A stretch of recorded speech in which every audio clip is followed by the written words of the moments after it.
Nasa batuhan na naman tayo dito sa may rock formation. Ayan po, malabo ang dagat, maalon. Makita niyo po yung port of Taranaki. Ayan po, yun. May barkong nakadaong.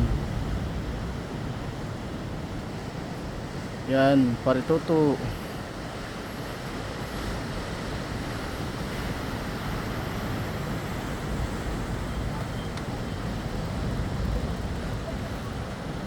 Yan, magpamilya ang nagbibisikleta. Yun, dahil magandang panahon ngayon. Bye sa tuktok ng Dalampasigan. Ayan po. Ayun, yun lang ang reels natin ngayong umaga. Bye bye.